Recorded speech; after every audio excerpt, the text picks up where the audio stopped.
पर्यावरण स्वीकृति जारी करने से पूर्व लोक सुनवाई किए जाने की आपत्तियां जो भी हम लोगों को प्राप्त होंगी, हम लोग इस लोक सुनवाई के कार्यरूप में उसको समेकित करते हुए जोड़ते हुए शासन को भेजेंगे, जिस पर पर्यावरण स्वीकृति प्रदान करने के प्रकल्प पर शासन स्तर पर विचार किया जाना है। इसी क्रम में मैं JSW एनर्जी PF6 लिमिटेड की तरफ से जो प्रस्ताव प्राप्त हुआ था लखनऊ में, वहां के आदेशों के अनुक्रम में आज लोक सुनवाई निर्धारण के लिए तिथि हमारे जिलाधिकारी महोदय स्तर से निर्धारित हुई थी, जिसकी यहाँ के समाचार पत्रों में हम लोगों ने खबरें प्रकाशित करवाई थी। तत्क्रम में मैं आपके जो परियोजना के हेड हैं गवर्नमेंट, उनसे मैं कहना चाहूँगा कि अपने प्रोजेक्ट के बारे में उपस्थित जनसमूह को विस्तार से बताएं। उसके बाद आप लोगों से आग्रह है कि जो भी इनके विचार सुनने के बाद, इनके प्रस्ताव को समझने के बाद आप लोगों के मन में जो भी आपत्तियां आ रही हो, जो भी सुझाव आ रहे हो, वह आप लोग एक एक करके अपना व्यक्त करेंगे, उस पर ये आपको जवाब देंगे। आप अपना प्रस्ताव। सुभाष चंद्र यादव जी, क्षेत्रीय अधिकारी यूपी प्रदूषण नियंत्रण मंडल श्री उमेश कुमार गुप्ता जी, आपका तहे दिल से शुक्रिया अदा करता हूँ। आप आए यहाँ पे और हमें ये मौका दिया कि हम हमारे प्रोजेक्ट के बारे में कश्मीरी और बाकी जो क्षेत्र है उनको हमारे प्रोजेक्ट के बारे में बता सकें।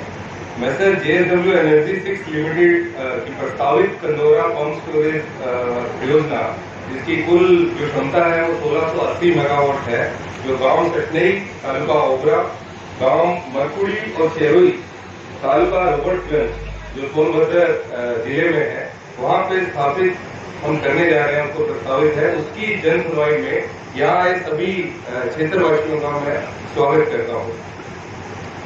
जैसे कि परिचय में मैं बताना चाहूंगा, JSW एनर्जी PF6 लिमिटेड जो कि JSW नियो एनर्जी की एक SPV है, जो JSW एनर्जी जो कंपनी है उसकी 100% एक सहायक कंपनी है। हमारी जो JSW नियो एनर्जी है, इसकी कुल जो विद्युत उत्पादन क्षमता है वो 4559 है, जिसमें से 3158 हम थर्मल पावर प्लांट से बना रहे हैं, 1391 मेगावाट हम जल विद्युत से बना रहे हैं और 10 मेगावाट हमारा सोलर ऊर्जा है उसके अंदर। इसके बाद जो EIA अधिसूचना है 14 सितंबर 2006 के तहत ये परियोजना जो श्रेणी A में अंतर्गत आती है, उसी के अंतर्गत ये जन सुनवाई हो रही है। जो अभी तक परियोजना का कालक्रम हुआ है, हमने सबसे पहले पर्यावरण स्वीकृति हेतु जो पर्यावरण मंत्रालय है दिल्ली में, वहाँ पे उनको सबमिट किया था। उसके तहत हमें जो तोड़ पत्र जारी हुआ वो 16 अप्रैल 2024 को जारी किया गया, जिसके तहत हमने पिछले साल 2023 में मार्च से मई के बीच में ग्रीष्म ऋतु में जो भी बेसलाइन डाटा एक जो हमें तोड़ पत्र मिला 16 अप्रैल को, इसके विशिष्ट तोड़ बिंदु था, उसकी अनुसार हमारे प्रोजेक्ट का जो कि इनिशियली जो हम करके उसको 493 हेक्टेयर लगभग कर लिया है, जिसके तहत हमारे जो तोड़ में संशोधन होना था उसके लिए जो EAC मीटिंग है दिल्ली मिनिस्ट्री के अंदर, वो हमारी 31 अगस्त को संपन्न हुई है और उसकी अनुशंसा मीटिंग में कर दी गई है। इस लोक सुनवाई के लिए जो विज्ञापन थे वो अमर उजाला और हिंदुस्तान टाइम्स में, जैसा अधिकारी साहब ने बताया, 2 अगस्त को इसमें प्रकाशित हुआ। इसके बाद हम हमारे जो संयंत्र का नक्शा है वो हम आपको बताना चाहेंगे। इसके अंदर हमारा एक निचला जलाशय बनेगा और इसके ऊपर एक हमारा ऊपरी जलाशय रहेगा। बीच के अंदर एक वाटर कंडक्टर सिस्टम रहेगा, जिससे पानी सुरंग के तहत नीचे आएगा, जो टरबाइन से होते हुए पंपिंग सिस्टम से होते हुए नीचे जाएगा। उसी पानी को हम ऊपर करेंगे, जिसका विस्तार से मैं आपको आगे वाली स्लाइड में बताऊंगा। जो हमारी प्रस्तावित परियोजना है उसके इर्द-गिर्द जो क्षेत्र है उसमें पर्यावरण स्थिति कैसी है, जैसे निकटतम जो हमारा रेलवे स्टेशन है वो 54 है, नियरेस्ट जो अपना हवाई अड्डा है वो वाराणसी हवाई अड्डा है। इसके अलावा जो हमारे 10 किलोमीटर अध्ययन क्षेत्र में कोई भी राष्ट्रीय उद्यान और बायोस्फीयर रिजर्व मौजूद नहीं है। सिर्फ एक कैमूर वाइल्ड लाइफ जो सेंचुरी है, वन्य जीव अभ्यारण्य है, उसकी जो पारिस्थितिक संवेदनशील जो क्षेत्र है वो 500 मीटर दूर है हमारी बाउंड्री से, हमारे प्रोजेक्ट की बाउंड्री से, और जो अभ्यारण्य की सीमा है वो हमारे सीमा से 1.5 किलोमीटर की दूरी पे स्थित है। और जो विजयगढ़ फोर्ट है वो लगभग 6 किलोमीटर दूर हमारे प्रोजेक्ट से है। नेक्स्ट स्लाइड में यही पर्यावरण स्थिति को हमने मानचित्र में दिखाया है। ये सारी चीजें जो टोपो शीट के ऊपर दिखाई गई हैं जो पर्यावरण स्थिति है। परियोजना के लिए कुछ बुनियादी आवश्यकताएं हैं, जैसे कि सबसे पहले हमें क्षेत्र की जरूरत है, भूमि की जरूरत है। जो कुल भूमि अभी हमने जो पुनः आकलन करने के बाद हमारी जो कुल भूमि है वो 584.57 हेक्टेयर है, जिसमें से 493.51 हेक्टेयर वन भूमि है, 76.92 हेक्टेयर हमारी निजी भूमि है और सरकारी भूमि 14.14 हेक्टेयर है। जो पानी की हमारे को जरूरत है इस प्रोजेक्ट को, इस परियोजना को चलाने के लिए, वो 16.41 MCM की जरूरत है, जो एक बार रिक्वायरमेंट है, एक बार की जरूरत है, जो हम सोन रिवर से लेंगे। उसके बाद जो वार्षिक हमें 2.275 MCM प्रति वर्ष जो वाष्पीकरण से जो हानि होगी उसकी पूर्तता हम सोन नदी और वर्षा के जल से करेंगे। इसके साथ साथ जो हमारी पंपिंग पावर की जो रिक्वायरमेंट है 4422.56 मिलियन यूनिट्स रहेगा। इसके अलावा जो मेन चीज है श्रम शक्ति है। इस परियोजना में जो निर्माण कार्य चलेंगे तो लगभग 2170 रोजगार उत्पन्न होंगे इस एरिया में, और जब परिचालन के दौरान 320 कुल रोजगार यहाँ पे हम उत्पन्न करेंगे। परियोजना की जो कुल लागत है वो 7,949 करोड़ है लगभग, और जो EMP है पर्यावरण के प्रबंधन के लिए हमने 125 करोड़ रुपए का लगभग उसका बजट रखा है। नेक्स्ट स्लाइड में मैं ये बताना चाहूंगा कि जो हमारा पंप स्टोरेज प्रोजेक्ट काम कैसे करता है। एक एनिमेशन आपको दिखाया है। जब डे टाइम में, दिन के टाइम में जब हमारे पास अक्षय ऊर्जा पर्याप्त मात्रा में रहेगी तो हम निचले जलाशय से जो पानी है उसको पंप करके ऊपरी जलाशय में रख लेंगे, और जब पीक आज जब रहेंगे, जो मैक्सिमम डिमांड रहेगी, तो इसी पानी को हम नीचे लाके टरबाइन के थ्रू घुमा के इसको विद्युत को जनरेट करेंगे। ये परियोजना का विवरण है। जो हमारा ऊपरी जलाशय है, फिर सुरंग से जो आपको मैंने बताया, सुरंग से पूरा पानी नीचे जाएगा, देन निचले जलाशय में जाएगा, और जो पानी है वो हम सोन रिवर से लेंगे। इसके बाद जो हमने बेसलाइन मॉनिटरिंग करी है उसके अंदर हम मौसम विज्ञान के विभिन्न पैरामीटर, तापमान, आर्द्रता, वायु दिशा, जो औसत वार्षिक वर्षा है, वो सब जो डाटा लिए हैं वो हमने आपको यहाँ पे दिखाया है। इसके साथ साथ जो बेसलाइन मॉनिटरिंग के अंदर हमने वायु, ध्वनि, सही जल, भूजल और मृदा के जो नमूने लिए हैं, जो सैंपलिंग करी है, उनके जो स्टेशन हमने बनाए थे हमारे स्टडी एरिया में, अध्ययन एरिया में, वो इस मैप में हमने आपको दिखाया है। ये जो बेसलाइन जो स्टडी मार्च से मई 2023 के बीच में हमने इसको एकत्रित किए थे, उसमें वायु गुणवत्ता के लिए हमने 10 स्टेशन बनाए थे। शोर का जो स्तर है, ध्वनि प्रदूषण के लिए हमने जो मॉनिटरिंग के लिए 10 स्टेशन बनाए थे। सही जल के हमने 12 नमूने लिए हैं, 12 सैंपल लिए हैं। भूजल और मृदा के हमने 10-10 सैंपल लिए हैं। ये जो नतीजे आए वो हमने आपको सामने दिखाए हैं। सभी नतीजे जो पर्यावरण मंत्रालय और केंद्रीय प्रदूषण नियंत्रण मंडल के जो मापदंड है उनके भीतर पाए गए हैं सभी नतीजे। पर्यावरण प्रबंधन में, वायु गुणवत्ता प्रबंधन में हमारा ये है, जो निर्माण गतिविधियां होगी उसमें जो विस्फोटक होगा वो नियंत्रित विस्फोटक हम यूज करेंगे। श्रमिक और कर्मचारी जो वहाँ काम करेंगे उनके व्यक्तिगत सुरक्षा उपकरण हम प्रदान करेंगे। नियमित वायु की गुणवत्ता की हम निगरानी रखेंगे। श्रमिक शिविरों और कार्यालय परिसर के आसपास हम वृक्षारोपण करेंगे। ध्वनि प्रदूषण के अंतर्गत हम जो जनरेटर सेट यहाँ लगाएंगे उसके अंदर ध्वनि आवरक लगाया जाएगा। जितने जो श्रमिक उच्च शोर वाले एरिया में काम करेंगे उन्हें हम ईयर प्लग, ईयर मफ जैसे जो व्यक्तिगत उपकरण है वो हम उनको देंगे। ध्वनि जो स्तर है उसकी हम नियमित रेगुलर उसका हम मॉनिटरिंग करते रहेंगे।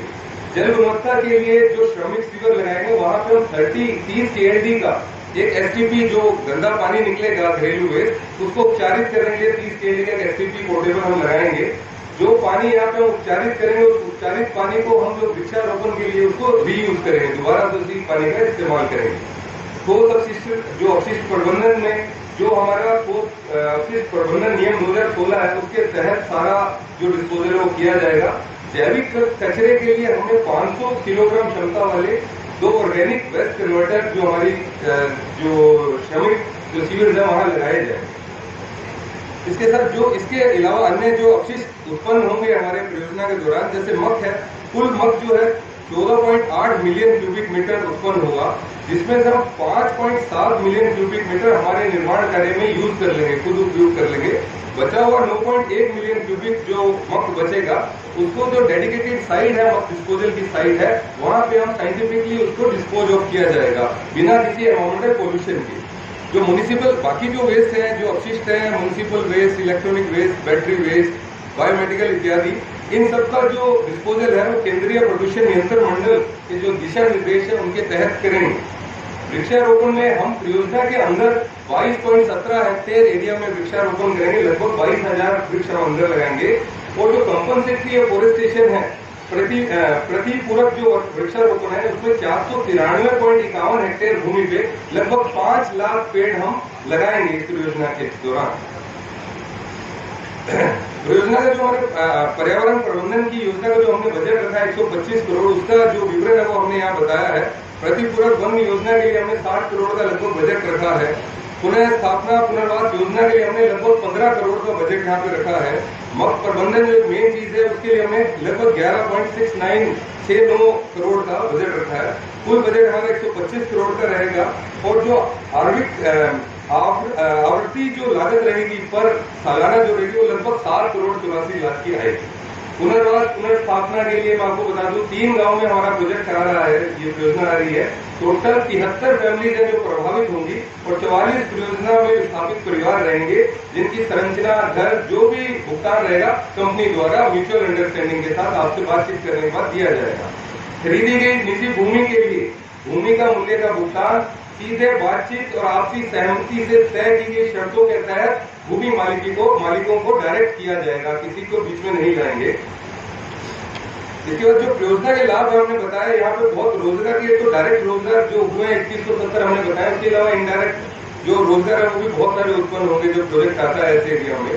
सामाजिक आर्थिक विकास, हमारी कंपनी प्रतिबद्ध है सामाजिक आर्थिक विकास काम जितनी भी गतिविधियां करने के लिए। ग्रीन बेल्ट हमने लगभग 22,170 पेड़ हम परियोजना के अंदर लगाएंगे, 5 लाख से ज्यादा पौधे हम बाहर लगाएंगे। प्राकृतिक संसाधन का खपत में कमी आएगी, हम तो कोयला नहीं यूज करेंगे इसको बनाने के लिए, हम पानी से ही बिजली बनाएंगे। इससे वर्षा जल का संचयन होगा, भूजल जो रहेगा उसका पुनर्भरण होगा और अक्षय ऊर्जा जो रिन्यूएबल एनर्जी है उसका जो एकीकरण है वो अधिकतम हम कर पाएंगे। सामाजिक आर्थिक विकास में हमारी कंपनी देश के बहुत सारे प्रदेशों में सामाजिक आर्थिक विकास के लिए बहुत सारी गतिविधियां अभी कर रही है। इस परियोजना से जो प्रस्तावित परियोजना है इससे आसपास के एरिया में बहुत सारे लाभ होंगे, जिसमें हमारे जो मुख्य जो एक्टिविटीज रहेंगी वो महिला सशक्तिकरण है, कौशल विकास के लिए खेल एवं संस्कृति, इन सभी जो गतिविधियां इनमें हम हमारी CSR एक्टिविटीज करेंगे। जन सुनवाई के दौरान जो भी मुद्दे उठाए जाएंगे उसके हिसाब से हम विस्तृत एक योजना बनाएंगे, उसको समयबद्ध कैसे उसको हम लागू करेंगे वो हम इसके जो भी मुद्दे हैं उसके बेसिस पे हम बनाएंगे। व्यवसायिक स्वास्थ्य और सुरक्षा नीति हमारी कंपनी का एक मुख्य हिस्सा है, जिसमें समाज और प्रकृति के साथ सामंजस्य बिठाकर हम मेडिकल चेकअप करेंगे। एनुअल मेडिकल चेकअप भी होंगे, उसमें फेफड़ों की कार्य प्रणाली, बलगम, ऑडियोमेट्री इत्यादि सभी टेस्ट उसमें करेंगे, ताकि धूल शोर से अगर कोई नुकसान होता है तो अगर हमें उसका पता लग जाए और टाइमली उसका जो भी सुधारात्मक उपयोग करने होंगे, उपाय करने होंगे, वो हम कर सकेंगे। हमने आपको बताया हमारी कंपनी CSR में बहुत एक्टिविटीज करती हैं। हमें अभी रिसेंट में ही सचनई, मरतुड़ी, चिरोई में प्राथमिक विद्यालय, उत्तर विद्यालय के सभी लगभग 400 छात्र छात्राओं को हमने स्टेशनरी का वितरण किया है। लगभग 250 छात्र छात्राओं को हमने ट्रैक सूट का भी वितरण किया है। सचनई और मरतुड़ी स्कूल में 62 सीटर बेंचों का वितरण हमें अभी रिसेंटली किया है। गांव में मरतुड़ी, चरुई, सचनई गांव में लगभग 300 ग्रामीणों को कंबल का वितरण किया है। सचनई प्राथमिक स्कूल में जो मुख्य द्वार था वो टूटा हुआ था, उसका जो निर्माण है, पुनर्निर्माण कंपनी द्वारा अभी किया गया है। और सेम ऐसे ही मरतुड़ी विलेज में एक पानी के टैंक की रिक्वायरमेंट थी जो 3000 लीटर का था, कंपनी ने उसको स्थापित किया है। और आगे भी कंपनी द्वारा विभिन्न सामाजिक आर्थिक विकास की गतिविधियां की जाएगी क्षेत्र के विकास के लिए। इसके साथ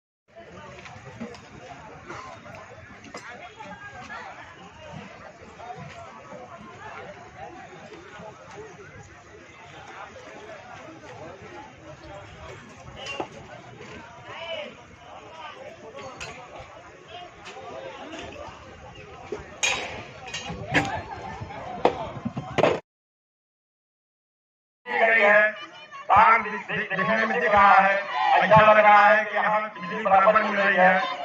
कभी भी बिजली यहाँ आपूर्ति अभी पूरा नहीं हुआ। कभी किसी दिन आया, किसी दिन 1 हफ्ते बोल रहा है, किसी दिन 3 घंटे आया, फिर कभी 10 दिन बोल रहा है। इस परिस्थिति में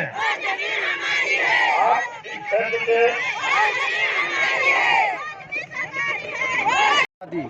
स्वर्गीय लक्ष्मणवादी स्वर्गीय रामचंद्र दास। क्या मुद्दा है यहाँ पे? मुद्दा सर जी ये है वनाधिकार अधिनियम जो वनाधिकार से 2000 में निकला था जी 2006 में, यह पट्टा मूलधन से नहीं मिल पाया, जब लोगों को नहीं मिल पाया, लोग अवैध में अभी भी निवासी कर रहे हैं। इसलिए ये कंपनी बैठने से उसको तो ना शुल्क मिलेगा, उसको तो उठा कर फेंक दिया जाएगा यहाँ से। कम से कम उन लोगों को कम से कम दूसरे बस करने के लिए कम से कम कुछ तो मिल जाए, जमीन मिल जाए। मूल चीज तो जमीन का मांग है लोगों को। यहाँ आप लोग जो है किसको ज्ञापन देंगे?